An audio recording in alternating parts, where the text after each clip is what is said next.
You ever walk into work and feel like you're nothing more than the background music in an elevator? Always there, never noticed, and no one really listens? That was me. Every single day at consulting. Invisible, forgotten, irrelevant. I'm 28 years old, and for 3 straight years, I was the office ghost in a department full of loud mouths and spotlight hogs. I didn't start that way. When I landed the job, I was thrilled. I had a fresh master's degree in marketing analytics, glowing recommendations, and an embarrassing amount of boards for career girl vibes. I thought I'd made it. First day, I showed up in my best blazer and tried to introduce myself around. Smiles, nods, some half-hearted welcome aboard mumbling. But by day 3, it was like I didn't exist.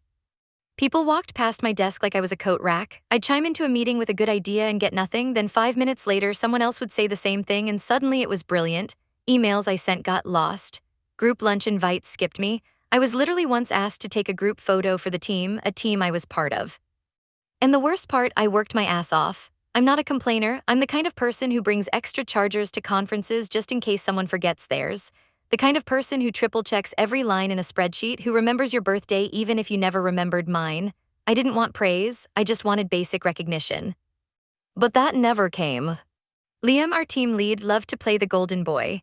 He had that whole bro in a button-down energy, slick smile, loud laugh, and just enough buzzwords to fool people into thinking he was smarter than he was. What he really was, though, was a leech. I'll never forget the Q3 disaster. I worked day and night on a marketing forecast for one of our biggest retail clients. We're talking 10 tabs deep in Excel hell, predictive models, custom visuals, the whole thing. I even pulled weekend hours. The final presentation was sharp, airtight, and loaded with insights. I handed it off to Liam because that's what we were supposed to do. He presented on behalf of the team. That Monday, he stood in the conference room and read straight from my slides. Didn't change a word, didn't add a thing, just flipped through the deck and talked like he had cooked the whole thing up in his sleep. And guess what? Everyone clapped. Our director told him it was exceptional work. Someone even joked about him having a future in strategy. He smiled, winked at me after the meeting, and said, and I quote, "Nice work, you made me look good in there." Like I was his assistant, like I was just the warm body typing up his ideas. I didn't even get a mention in the follow-up email. Just thanks, Liam, for leading such a detailed and valuable presentation. I wish I could say that was a one-off, but it happened again and again. Would accidentally CC the wrong people and drop me off threads. Jason would talk over me in brainstorms and then later circle back with my exact pitch but louder. Even the interns started treating me like I was the office printer. They're necessary but unworthy of thanks. At some point, I stopped trying to speak up. I'd come in, do my job, and clock out. No smiles, no jokes, just survival. But here's the thing, I'm quiet, not stupid. I saw everything, I kept notes. I learned people's tells, who they sucked up to, who was coasting, who did the actual work. And while they were busy playing office politics and posting about hustle culture on LinkedIn, I was slowly building my revenge. It started with an unexpected coffee. The VP of Operations had stumbled across a department-wide performance dashboard I'd built. It wasn't flashy, but it was functional, and she loved how it broke down campaign metrics across channels. She emailed me, "This is good work, you free to grab a coffee this week?" I nearly cried at my desk. When we met, I expected the usual polite corporate chatter, instead asked real questions. She listened, she took notes, and when I explained how we could streamline reporting, reduce redundancy, and even improve client retention based on pattern analysis, she looked at me like I was the only person in the building worth talking to. From that point on, I became her go-to for insights. Quietly, no announcements, no fanfare, just a quick Slack, "Got a second?" And each time she gave me more to handle. Slowly but surely, she looped me into bigger conversations, meetings with VPs, client strategies, department audits. Meanwhile, back at my own team, nothing had changed. Liam was still coasting, was still gaslighting. Jason was still repackaging my thoughts like he got them from a TED Talk. They didn't even notice I was being invited to C-level calls, because to them, I was still just. What they didn't know had a plan, and I was part of it.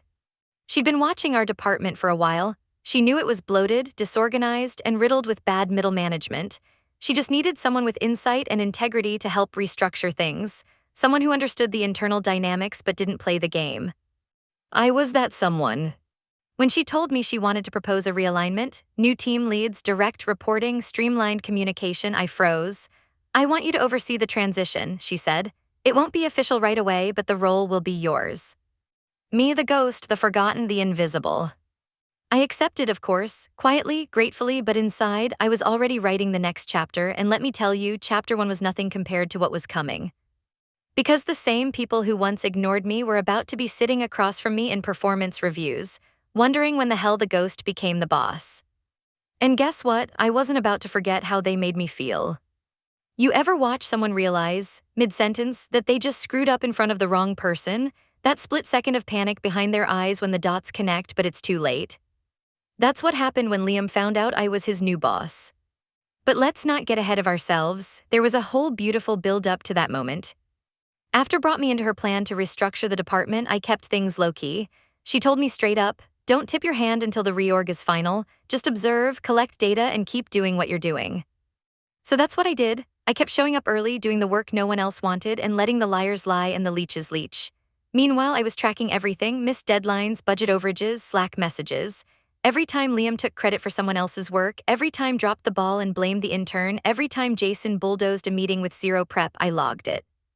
Gave me a secure workspace in the cloud and told me build me the case. So I did, oh boy did I. And here, where it gets poetic, the more I collected, the more obvious it became how much damage they'd done to the team, not just to me but to everyone. We had amazing junior analysts who were burned out and checked out because no one listened to them. We had clients frustrated by inconsistency. We had projects running twice as long as they should because Liam was too busy golfing with vendors to, manage. The department was a mess, and somehow I had become the only one with a map. But let me tell you about the day things started shifting in public. It was a Monday morning, and I got an invite to a department strategy refresh meeting, hosted by, required for all mid-level managers and above. Everyone assumed it was going to be a regular quarterly pep talk. Liam showed up late, coffee in hand, sunglasses still on his head like he just walked off a yacht. Jason sat in the front row like he was auditioning for a TED Talk, scrolled through her phone until walked in. And then the projector flickered on and my deck appeared on the screens. Not the one from the Q3 campaign, a new one that said, Internal Workflow and Leadership Analysis, Current Gaps and Proposed Structure. You should seen their faces. Introduced me as the lead strategist on the project, has been working with me closely to understand our department's challenges. She's put together a proposal for how we can move forward more efficiently and with better leadership alignment. There was this stunned silence in the room, and then Liam tried to joke. Wait, did this hour? He laughed like I'd accidentally won the lottery. I smiled, walked to the front of the room, and started the presentation. I was cool, professional, calm, no dramatics. I laid out the hard data, project inefficiencies, missed KPIs, overlapping responsibilities, client churn. I didn't name names, not yet, but I made it clear there was a problem at the management level and that change was already in motion. By the end, stepped up beside me and said, this is the first step in a larger reorganization. Over the next 2 weeks, we'll be rolling out a new leadership structure, one that puts results and accountability first, and we'll be leading that transition. There it was, the mic drop. People clapped mostly out of habit, but Liam, he didn't clap. He just sat there red-faced trying to figure out if this was real. Jason looked like someone just told him Google was shutting down, and smile was so tight I thought her face might snap in half. After the meeting, Liam cornered me by the, hey, oh wow, that was unexpected, he said, trying to play it cool. Yeah, I replied, sipping my coffee like it wasn't the most satisfying moment of my adult life. I mean, you've really been busy, working with an alls. I said she needed someone who actually understood how the team works, someone who listens. He gave a weak laugh, guess that's Guess so. He looked at me for a second like he wanted to say something else, maybe apologize, maybe kiss up, but I just walked away. I didn't need a confession, I already had the receipts.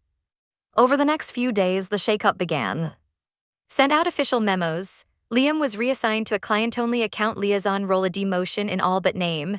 Jason was put on a performance improvement plan, was moved to a support-only function, and me. I was now leading the data strategy and insights division, my team, my rules. People who used to ignore me started saying good morning in the hallway. Interns who were once overlooked now had my direct ear, and slowly the culture began to change. But don't get it twisted, I wasn't doing this for revenge, not entirely. I wanted the team to work. I wanted us to be efficient, creative, respected. But yeah, I'd be lying if I said it didn't feel damn good to finally have a seat at the table. A seat I built with my own damn hands while they pretended I didn't exist. And best of all, I wasn't even close to done. Because the next part, the real fun, that came when the old guard had to start reporting to me directly. And suddenly every skipped email, every stolen idea, every snide little comment from the past, it came right back around. There's a particular kind of silence that fills a room when someone realizes they've run out of places to hide. It's not loud, it's not dramatic, it's just this heavy, tense stillness. And I got to watch it settle over Liam the first time he walked into a one-on-one meeting with me as his direct supervisor. He looked like a man walking into a dentist's office knowing the root canal wasn't just coming, it had already started.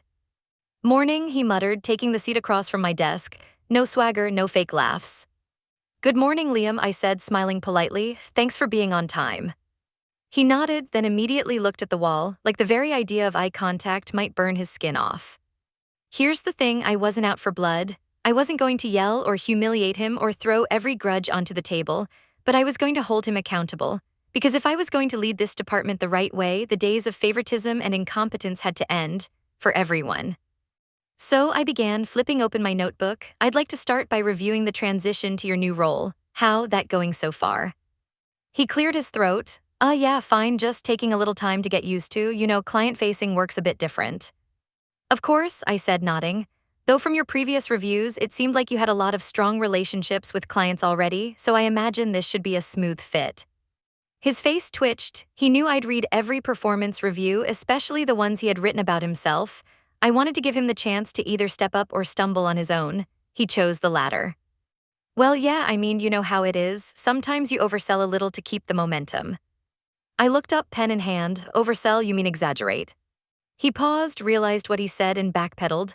"I mean, it's just you try to show confidence, but yeah, I guess maybe I leaned too hard on that."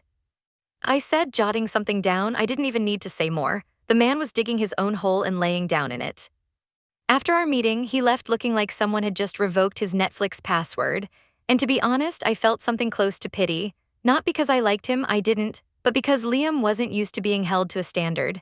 He'd been praised for mediocrity for so long, he thought it was excellence. And now he had to actually work. It wasn't just Liam. Came in for her first team sync the following day and acted like everything was normal. Like we were still back in the old days where she got to run meetings by snark and interrupt everyone who disagreed with her. Except now I was leading.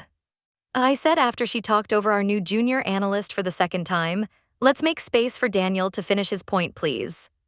She blinked like she didn't understand the sentence. Daniel, bless him, looked stunned that someone had stepped in. He finished his thought, an idea about social media targeting that was actually brilliant, and I made sure to say, "Let's make that a priority. Great work." Said nothing for the rest of the meeting. Later, I got an email from her. "I just feel like I'm not being heard anymore." I replied with a simple, "That's ironic." Jason was the last one to crumble. He came into his check-in trying to bond with me. "A long time, so glad to see you're killing it." I gave him a nod. "Let's keep this focused, Jason, we've got 30 minutes.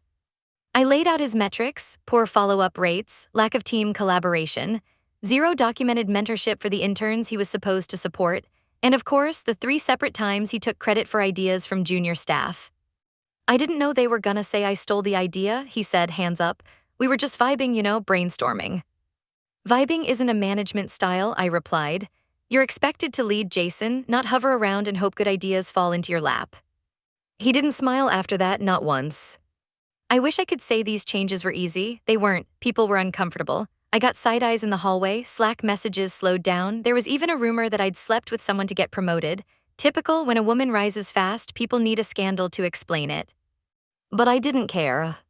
Because for the first time since I'd stepped foot into that building, things were starting to run right. Interns had a voice, dead weight was being addressed, projects were finishing on time, clients were happy. Hell, people were even showing up to meetings prepared. And slowly, but noticeably, some of the same folks who used to treat me like an afterthought started changing their tune. I got apologies, not always directly, but in the form of effort, real effort. Liam stayed late working on his client briefs and started asking actual questions, stopped talking over people. Jason kept his head down and focused on his assignments. It wasn't magic, but it was progress. Then, about a month into the new structure, something wild happened. We got nominated for an industry award. Not me, not an individual's. The whole department. Most improved campaign results team category. The same team that used to trip over each other's egos was now turning out the kind of results clients wrote thank you emails about. Called me into her office the day the nomination came through. "You've done more in 6 weeks than most managers do in a year," she said. "You've earned every ounce of this." I smiled, not because I needed her to say it, but because it was true. And I wasn't done yet. Because karma had one more trick to play, and it involved a company-wide event, a mic, and a moment I never thought I'd get. The moment they'd all have to watch me, publicly get the recognition they'd always stolen from me. You know that fantasy everyone has where the underdog finally gets handed the mic, and everyone who doubted them has to sit there and listen? That moment where the tables don't just turn, they spin. Yeah, I lived it. The day of the company-wide town hall was already a big deal. Once a quarter, the execs hosted it for all 5 departments, streamed live to our satellite offices across the country. It was the one time the whole company stopped to take stock of what was working, what wasn't, and most importantly, who was rising. They always saved a segment for spotlight leaders, a kind of internal TED Talk for people who had done something exceptional, and guess what? For the first time ever, they called my name. Not Liam, not Jason. Me? When the email came from HR, I literally reread it 3 times. Taylor will be delivering a 10-minute insight presentation on departmental restructuring success and leadership growth. I stared at it like it was written in Latin. And then I laughed a real deep, holy crap it's happening laugh. The ghost was about to go center stage. Now I didn't go into that town hall planning to drag anyone. I wasn't going to name drop the people who had steamrolled me. That would have been too easy, too small. This wasn't about revenge anymore, it was about proving that quiet, consistent work wins. Still, I wasn't going to pretend I hadn't earned every damn minute of that spotlight. So there I was, standing backstage with a headset mic and my clicker, trying not to throw up. Passed by, gave me a nod and said, "You've got this, just tell your story." And that's what I did. When I walked on stage, I didn't strut, I didn't posture, I walked slow, calm. I looked out at a sea of faces, some curious, some confused, a few visibly tense, and I began. "I started at this company 4 years ago," I said, voice steady. "Fresh out of grad school, excited, grateful, ready to contribute, and I spent a long time being ignored." There was a murmur, a few heads turned, Liam shifted in his seat. I was the person who spoke in meetings and got talked over, the one whose ideas were repeated louder by someone else, the one who sent emails no one answered, who worked overtime without credit. Sound familiar to anyone? A few people chuckled, one woman in the 3rd row clapped once. But I kept showing up, I kept learning, I kept improving, and most importantly, I started paying attention not just to problems but to patterns. Because the truth is, dysfunction has a pattern, and so does leadership. I clicked to the first slide, a chart showing team performance before and after the reorg. It wasn't fancy, but the numbers spoke for themselves. Project timelines cut by 32%, client retention up 18%, internal satisfaction measured by anonymous surveys up 40%. These results weren't magic. They didn't come from flashy slogans or last-minute heroics. They came from empowering the right people, removing the wrong systems, and holding everyone accountable, including myself. Another click, photos of our team in brainstorming sessions, interns presenting, cross-collaborations across departments. It wasn't just data, it was culture. I had people tell me I wasn't leadership material because I was too quiet, too reserved, not aggressive enough. But leadership isn't volume, it's vision, it's consistency, it's creating space where people feel seen. And then I paused just long enough to let it land. I used to be invisible here, now I run a department. Silence. Then clapping. Then cheering. Real, honest applause, not the polite kind. The kind that makes your throat tighten because you know it's not pity, it's respect. I walked off stage and into a blur of handshakes, shoulder pats, and messages from people I didn't even know. That was amazing. You said everything I've felt for years. You give me hope. But my favorite moment came the next day in the, of all places. I was making tea when Jason walked in. He looked tired, worn down in a way that wasn't just sleep-related. He hesitated, then said, "That thing you said about leadership not being volume, that really stuck with me." I just nodded, good. And I'm sorry for everything, I know I wasn't exactly respectful back then. That was all I needed, not groveling, not excuses, just, "Thanks, Jason," I said, "that means a lot." Then he did something that actually shocked me. He asked, "Would you be open to mentoring me a bit?" The guy who used to talk over me in every meeting, who once told someone I was just another data nerd who'd burn out. I smiled, yeah, I would. And here's the wildest part, I meant it. Because the best kind of power, the kind that actually changes things, it doesn't come from clapping back. It comes from rising so far above the people who held you down that they have to look up just to say your name. And finally, they were looking. It's funny how fast people start rewriting history once the power shifts. A few months after that town hall, things had settled into a rhythm. My team, Thriving, we hired 3 new analysts, one of them a woman named who reminded me way too much of younger me. Sharp, quiet, overlooked at her last job. I made sure that didn't happen here. But the rest of the office, yeah, that got interesting. Let's start with Liam. After his demotion to client liaison, it became clear real fast that he didn't actually have strong relationships with anyone. He missed 2 follow-ups in his first week. A client reported that he never responded to emails, and when asked about his communication logs, blank. The man had built his entire career on charm and delegation, and once the charm ran dry, there was nothing left. 3 weeks later, HR let him go. The notice was clinical, failure to meet minimum performance expectations for his role. But the message behind it, unmistakable, being loud isn't the same as being competent. Jason lasted longer, he tried, I'll give him that. He took feedback, showed up to meetings on time, even led a couple of solid client calls. But he couldn't shake his old habits, waiting for someone else to lead, avoiding tough conversations, coasting just enough to fly under the radar. 6 months in, he put in his resignation. Going to explore something more aligned with my creative side, he said, which I translated as, I miss being a big fish in a small, lazy pond. Well, she stayed. Sort of. She ended up moving to an admin-heavy role in another department, something that didn't require people management. I think she thought she could regain some control there, but turns out, when people aren't scared of you, they don't let you run the show by force. We still pass each other in the halls. She smiles now, I do too, but it's different. There's no bite in her voice anymore, no subtle digs. It's like she finally accepted that I wasn't going anywhere and neither was my standard. But here's the moment that really stuck with me.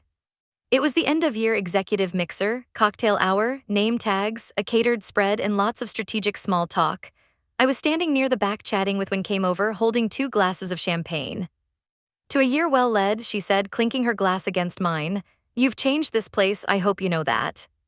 I'm just trying to make sure people like me don't get ignored anymore, I said, glancing at. Smiled, you're not just changing how people get treated, you're changing who gets to lead. And that's when it hit me, I wasn't just someone who'd survived a toxic culture, I'd outlasted it, I'd helped dismantle it, and I'd built something stronger in its place.